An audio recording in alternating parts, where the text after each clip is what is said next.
চলছে ইঁদুরের যন্ত্রণা, আর ইঁদুরের যন্ত্রণায় জর্জরিত মেডিকেল কলেজ। অসুস্থ রোগীদের কামড়ে দিচ্ছে ইঁদুর, আর তাই ইঁদুরের যন্ত্রণা থেকে বাঁচতে রোগীদের বেডের পাশে কি রাখা হচ্ছে? যন্ত্র। অত্যাধুনিক মালদা মেডিকেল কলেজ হাসপাতালে যে ব্যবস্থা এবং যে পরিকাঠামো তা নিয়ে ইতিমধ্যে প্রশ্ন উঠছে। ইংরেজবাজার বিধানসভার বিজেপি প্রাক্তন বিধায়ক তথা কেন্দ্রীয় কমিটির সদস্য শ্রীরূপা মিত্র চৌধুরী তিনি অভিযোগ করছেন, ইঁদুর ধরা যন্ত্র আছে মানে মালদা মেডিকেলে ইঁদুর রয়েছে। হাসপাতালের ওয়ার্ডে অস্বাস্থ্যকর পরিবেশ। হাসপাতালের সুপার প্রসেনজিৎ বর ইঁদুরের সমস্যার কথা স্বীকারও করে নিয়েছেন। মালদা মেডিকেল কলেজে ছবি দেখাচ্ছি, ইঁদুর যন্ত্রণা প্রবল। এখানে বেডের পাশে ইঁদুর ধরার যন্ত্র রাখা হয়েছে। ইঁদুর যে হাসপাতালে রয়েছে এবং হাসপাতালে যে অস্বাস্থ্যকর পরিবেশ তা কার্যত মেনে নিচ্ছে হাসপাতাল কর্তৃপক্ষ। শ্রীরূপা মিত্র চৌধুরী তার বক্তব্য কি শোনাবো, এবং সেই সঙ্গে হাসপাতালের সুপার প্রসেনজিৎ বর তার বক্তব্য কি শোনাই।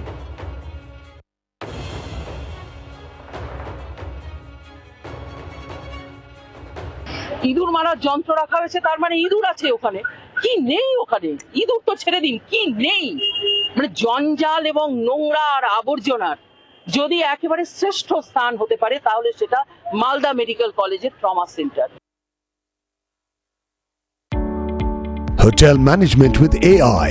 Join IIHM, International Institute of Hotel Management. ইঁদুরের উৎপাত এটা আছে এবং যেটা আমরা রিসেন্ট পেস্ট কন্ট্রোল করেছি, কিন্তু তাতেও ওদেরকে কন্ট্রোল করা যাচ্ছে না। ইঁদুর ধরার জন্য মেশিনও বেশ কিছুদিন ধরে আমরা ব্যবহার করাচ্ছি, কিছু ধরাও পড়েছে। যেটার মেন সমস্যা ওরা আছে ফল সিলিংয়ে ওখানে উপরে উঠে যাচ্ছে। তাছাড়া রিসেন্ট কর্মচারীরা আমাদের হাউসকিপিং স্টাফেরা কাজ করছে না, তারা বেতনের কিছু সমস্যা হয়েছে, সেজন্য তারা কাজ করছে না, সেজন্য পরিষ্কার পরিচ্ছন্ন করাটা সমস্যা হয়ে যাচ্ছে। কথা বলবো রণজয় এই মুহূর্তে আমার সঙ্গে রয়েছেন, আমাদের প্রতিনিধি টেলিফোন লাইনে। রণজয়, এই যে সমস্যার কথা তো কার্যত স্বীকার করে নিলেন হাসপাতাল সুপার। তিনি এটাও বলছিলেন যে যারা হাউসকিপিং স্টাফ তারা কাজ করছে না, কেন?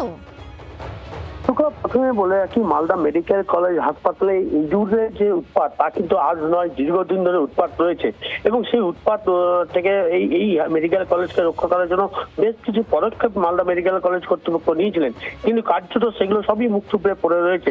ফলে বাধ্য হয়ে কিন্তু এই ইঁদুর ধরার মেশিন বসানো হয়েছে প্রত্যেকটা বেডে, ওয়ার্ডের প্রত্যেকটা রোগীর বেডে যে রয়েছে সেখানে বসানো হয়েছে, যাতে কোনোভাবে কোনো রোগীকে ক্ষতি করতে না পারে এই ইঁদুরগুলো। এবং এর বদল হয় কিনা সেদিকে অবশ্যই আমাদের নজর থাকবে। রণজয়, তুমি আমাদের সঙ্গে থাকো। স্বাস্থ্যমন্ত্রীর সঙ্গে আমরা কথা বলেছিলাম, শারদত্ত মুখোপাধ্যায়ের বক্তব্যকে শোনাবো এবং সেই সঙ্গে অনিকেত মাহাতো তার বক্তব্য শোনাই।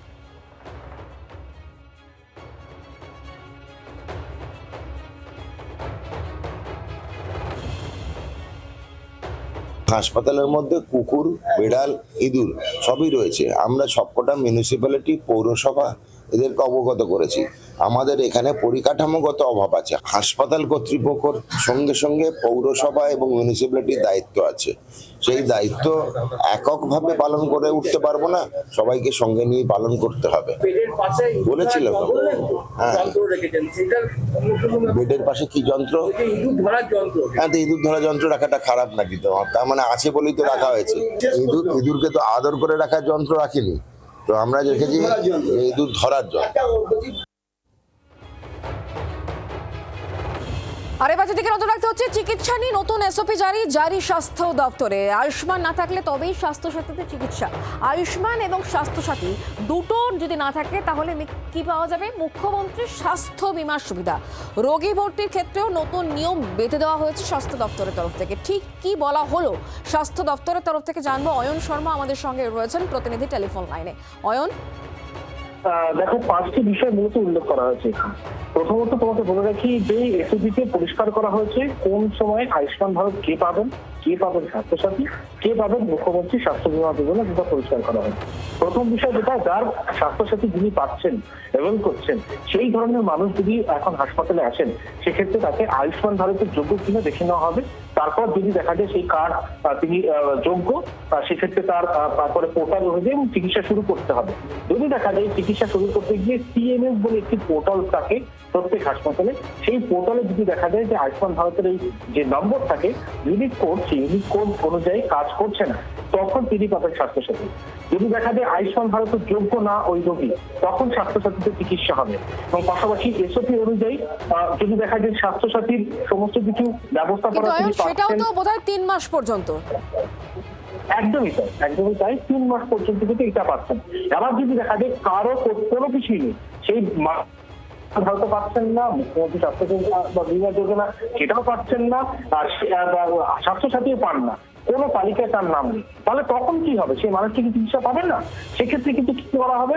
তৎক্ষণাৎ ওই মানুষটিকে, রোগী পরিবারকে বলা হবে যে মুখ্যমন্ত্রী স্বাস্থ্য বীমা যে যোজনার ফর্ম, সেটা হাসপাতালে ভর্তি হওয়ার সঙ্গে সঙ্গে তাকে দিয়ে দেওয়া হবে, সেটা ফিল আপ করে তিনি জমা করবেন, স্বাস্থ্যসাথীতে কিন্তু তার পরিষেবা শুরু হয়ে যাবে। কিন্তু এটা আপাতত 3 মাস পর্যন্ত। এটা যখন দেখা যাবে যে বেশি সংখ্যক মানুষের আয়ুষ্মান ভারত হয়ে গিয়েছে, মুখ্যমন্ত্রী স্বাস্থ্য বীমা যোজনা হয়ে গিয়েছে, প্রয়োজন পড়ছে না আর স্বাস্থ্যসাথী, তখন কিন্তু ধীরে ধীরে অক্সিজেন করে দেওয়া হবে এই স্বাস্থ্যসাথী যে প্রকল্পে যে পরিষেবা। একদমই একদমই, ধন্যবাদ অয়ন। বাংলার আওয়াজ, বাঙালির আবেগ, জি 24 ঘন্টা।